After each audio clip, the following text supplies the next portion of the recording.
Bem no centro da cidade de Vila Nova de Famalicão, esta é uma das suas estátuas mais emblemáticas. Representa a Rainha Dona Maria II.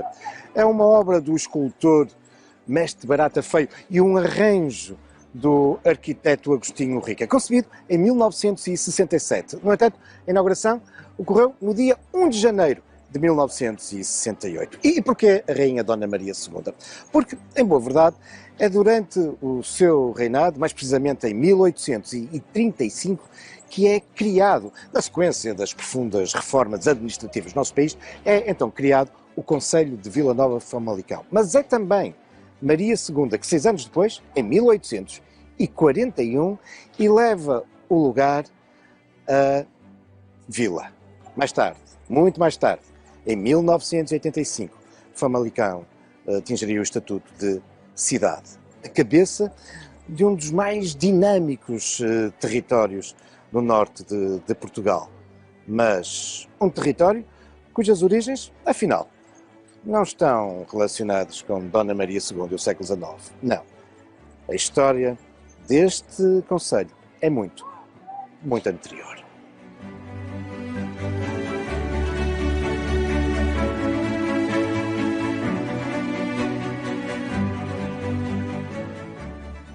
Apesar deste belo enquadramento verde, continuamos bem no centro da cidade de Famalicão. Estamos no Parque da Devesa, um parque urbano qualificado e que, entre muitas outras valências, nos apresenta a Casa do Território.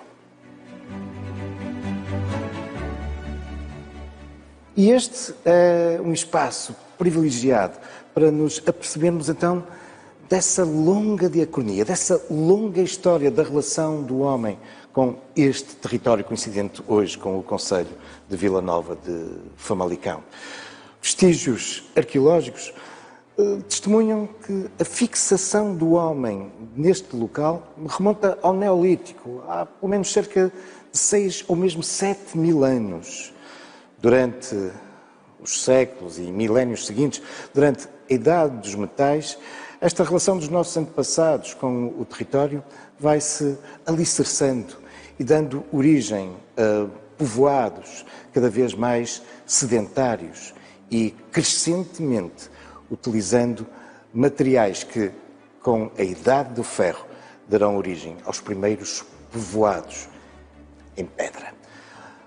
O Gabinete de Arqueologia da Autarquia há já muitos anos que vem desenvolvendo relevantes investigações, incluindo escavações num desses povoados, num desses castros ou citâneas, o Castro das Eiras. E aí, nos finais do século XX, ocorreu um dos maiores achados arqueológicos dessa época, no norte de Portugal.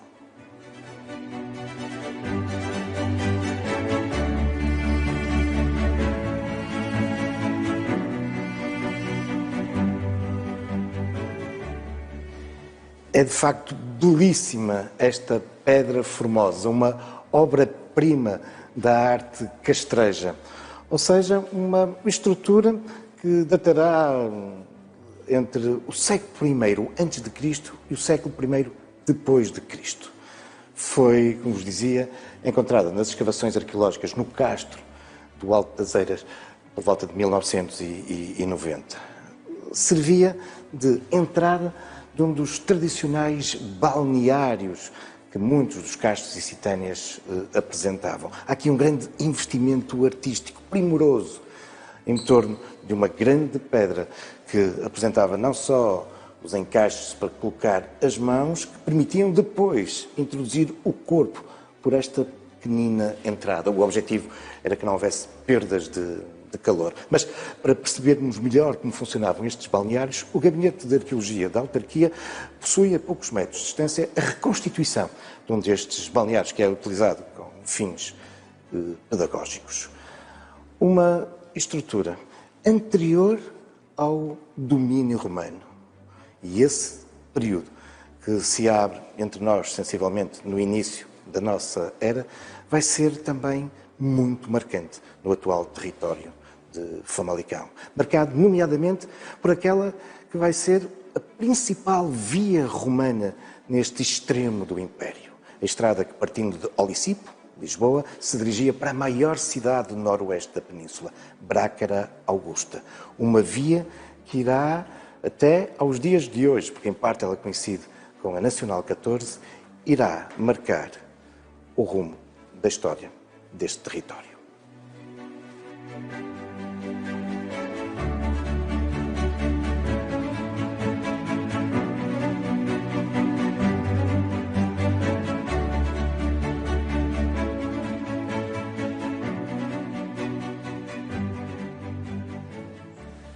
A época da queda do Império Romano e os séculos que se lhe seguem, a Alta Idade Média, vão-se caracterizar também aqui, no atual território do concelho de Vila Nova de Famalicão, por uma grande instabilidade. Às guerras internas do Império sucedem-se as invasões dos povos ditos bárbaros, com particular incidência aqui dos suevos e depois dos visigodos. Mas depois temos também as invasões muçulmanas e até dos vikings. Aliás, sabemos que aqui em Famalicão, mais precisamente no Castelo Roqueiro de Vermoim, uma pequena fortaleza que assentava num antigo castro, bom, no ano 1016 esse castelo é atacado pelos normandos, pelos vikings. Acentua-se por isso ainda mais uma ruralização. O mundo urbano, de grandes contactos comerciais à distância do Império Romano, definitivamente ficava para trás. E cada vez mais as comunidades se vão estruturar num povoamento disperso pelos vales, aproveitando diferentes nichos ecológicos. Esta ruralização vai também ser acompanhada por uma dispersão de estruturas religiosas, mosteiros, pequenos cenóbios. A tradição indica-nos que aqui, no concelho de Famalicão, entre outros, terá surgido ainda no século VIII, aqui em Arnoso, um pequeno mosteiro. Do ponto de vista documental, de certeza histórica, sabemos que esta belíssima igreja românica que estava associada a um mosteiro beneditino, o mosteiro de Arnoso de Santa Eulália, terá nascido ou renascido por volta de 1156. É pelo menos essa uma data que vemos epigrafada, gravada no tímpano de uma das portas laterais. É um belíssimo monumento românico, com as características típicas desse período, robusto, por isso também com poucas janelas, pouca fenestração e com apontamentos arquitetónicos verdadeiramente notáveis. Um monumento que já no século XX foi objeto de intervenção da Direção-Geral dos Monumentos Nacionais, que, para citar os documentos da época, o expurgou, o libertou das excrescências do tempo, isto é, foram retiradas muitas das intervenções artísticas de períodos posteriores à Idade Média. No entanto, é ainda visível, e este é também um dos aspectos muito interessantes deste monumento, um notável conjunto de frescos quinhentistas.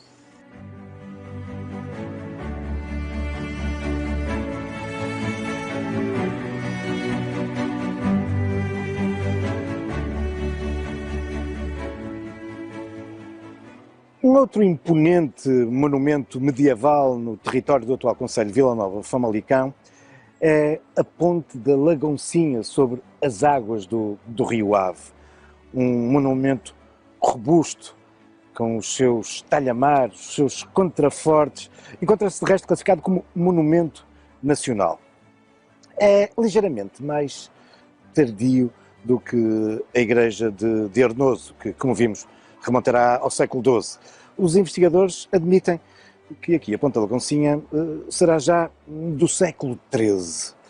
Mas, apesar disso, é um monumento ainda de tradição românica. É verdade que nos apresenta já ali um ou outro arco ligeiramente apontado, quebrado, indiciando esse estilo medieval que se irá suceder ao românico, que é o gótico. Mas, na generalidade da estrutura, com o seu tabuleiro quase plano, com os arcos de volta perfeita, estamos, com efeito, perante uma ponte de tradição românica. Uma ponte que vem também reforçar, afinal, essa característica deste território ao longo dos séculos, crucial nas questões da circulação, das suas redes viárias, de que esta ponte é um bom exemplo. Famalicão alicerçou com efeito muita da sua importância, da sua estratégica importância, ao permitir estas ligações entre o norte e o sul, entre o litoral e o interior.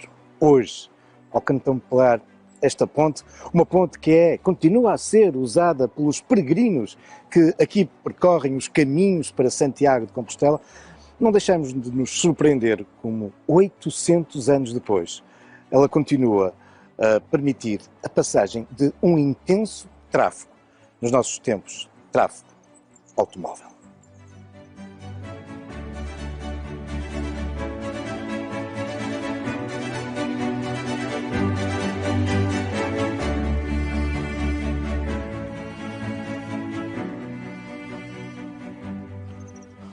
Um outro importante mosteiro medieval, edificado no século XII, na altura ligado à Ordem dos Cónegos Regrantes de Santo Agostinho, é este mosteiro de Santa Maria de Landim.